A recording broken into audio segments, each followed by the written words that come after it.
Chapter 10. What Galen Told Her. Once, long ago, but not so far away, it was fairly common practice for sorcerers to couple with commoner women. They would appear as a dark, erotic fog that would encircle the lady while she slept, giving her intense and passionate dreams, and ultimately impregnating her.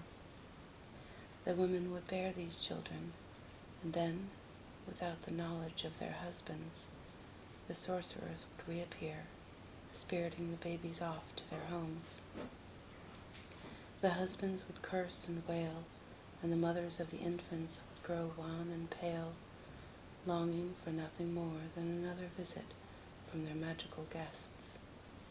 They would become cold and distant, and the husbands would either follow suit or find younger, more passionate women to satisfy their desires. Occasionally, the distraught women would extinguish their own lives, bereft and downtrodden, secretly withered by harboring the knowledge that the children they had borne were not those of their spouses, and that they would sooner be dead than be touched by a mortal man again. The sorcerer's children were raised in relative comfort. Strictness of education was paramount.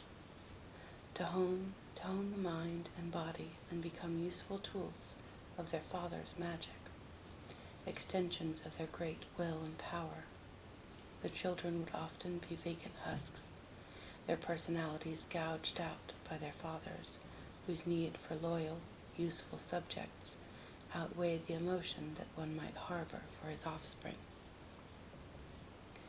But times change, and with the slow breathing in and out of the planet, summer to fall, to winter to spring, kingdoms fall, and civilizations crumble.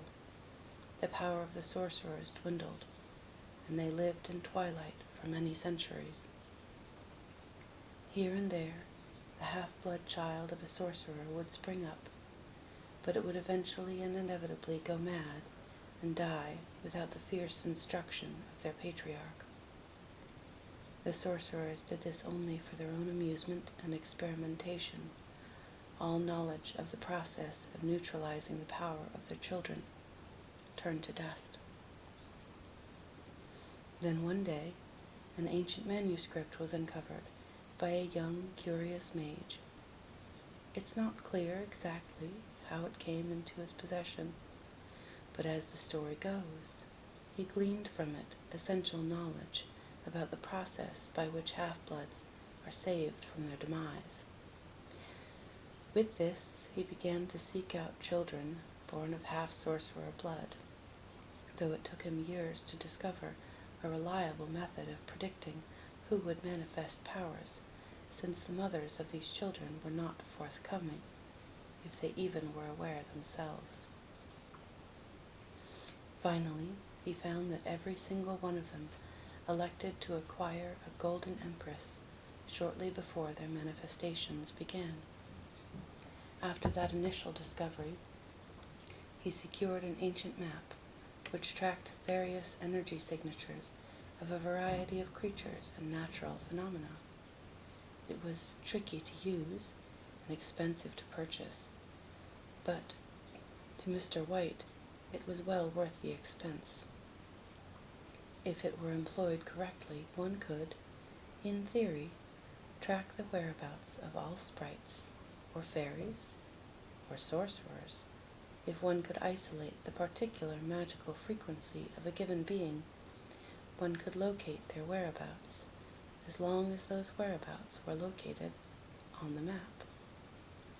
This canceled out the admittedly invasive and tiring process of inundating everyone who bought a Golden Empress with improprietous questions about their mothers. Nevertheless, the stone became enormously important after the mage discovered that it could function as a sieve and receptacle, siphoning off and storing the power of the half-bloods rather than dispelling it. Decimus White found he could utilize this siphoned power. He was sure that there should be a text, somewhere, describing in detail the history of the link between Golden Empress and half-bloods, but it was not in his possession.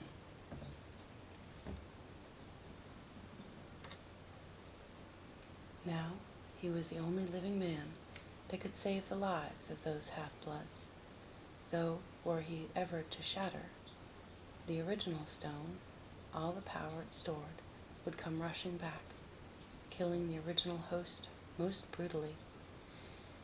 This gave him great leverage over those whose lives he had saved, tying them to him.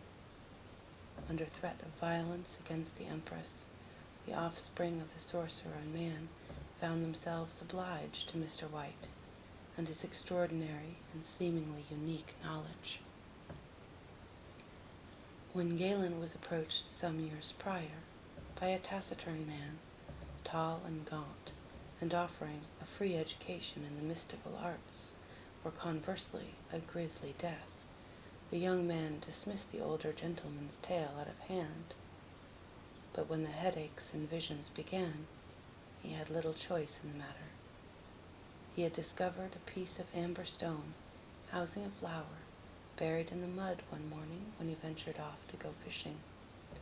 A chilling memory of the sinister words from the strange man about such an object drifted into his brain. He pushed the thoughts aside and washed the pretty thing off in the river, pocketing it and forgetting its presence by afternoon. However, as supper time neared, his head began to pound, and by the next morning he found himself knocking on the door of Mr. White, unable to concentrate because of the pain and fear he had succumbed to. The sorcerer made haste to siphon the power off this boy. He skimmed it as one might remove the butterfat off fresh milk, leaving a truly watered-down echo of the energy that had been roiling within him, threatening to boil over. He brought the young man to Bijan, and there had gifted him with a taste of the arcane knowledge he possessed, enough to keep the young man entranced and pliant, but not enough to pose any great threat to Mr. White.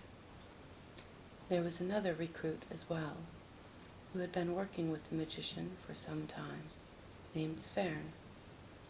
He and Galen became fast friends, and it was Svern who made Galen see just how twisted and black the soul of their employer really was. Svern had for some time been plotting an escape, stealing back his own Golden Empress and fleeing to a distant kingdom with his sweetheart. Galen approved of the underlying principle, but did not want to leave himself. He was enraptured by the deep well of occult knowledge to which he had gained access, and possessed a natural aptitude for enchantments and predictions. The evening that Svern was to have departed, Galen found him lying in the garden, shaking in violent seizure and producing a prodigious quantity of froth from his mouth. Galen ran to him and called for help, but was assisted by no one. The entire manse was empty, except for the two of them. Eventually, blood began pouring from the eyes, nose, and mouth of poor Svern. He appeared to be conscious, aware, and in unspeakable pain, but he was mute, and so could not scream or cry out.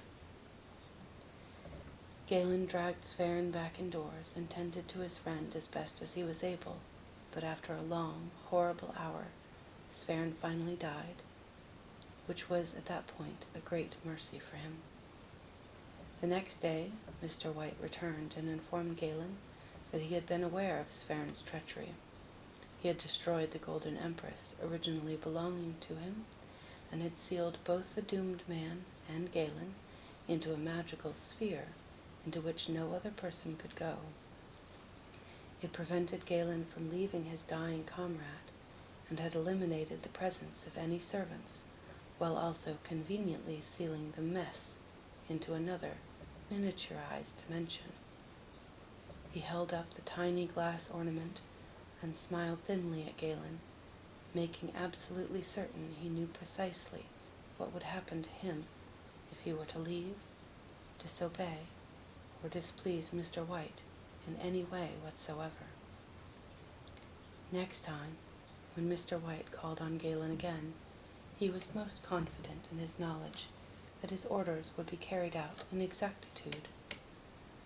For him, Galen had been forced to train his mind and body, honing his every sense until the sorcerer was certain that he had whittled away enough of the man's free will that he would not try to cause insurrection or make an escape. Swerin was doomed from the start, as he was brash and hard-headed, an inflexible and unwilling student. His inability to perform the delicate social tasks necessary to function as Mr. White's emissary rendered him worthless. If he had not succeeded that first time, but lived on, he certainly would have tried again and again until he had gained his freedom. Mr. White had Galen perform many menial tasks for him, but for the most part, Mr. White lived elsewhere, and left his home in Pujong in the hands of his protégé. He had very high hopes for Galen, and when he visited one fall afternoon, he announced excitedly that he had found an excellent candidate up in Jonagund, and that Galen should make haste immediately to voyage there and retrieve the unwitting maiden. In not so many words, this was the essence of what came out of Galen when he made his full disclosure. He told Ruwala every relevant fact he could remember, ultimately revealing to her that he was responsible for both saving her life and enslaving her indefinitely.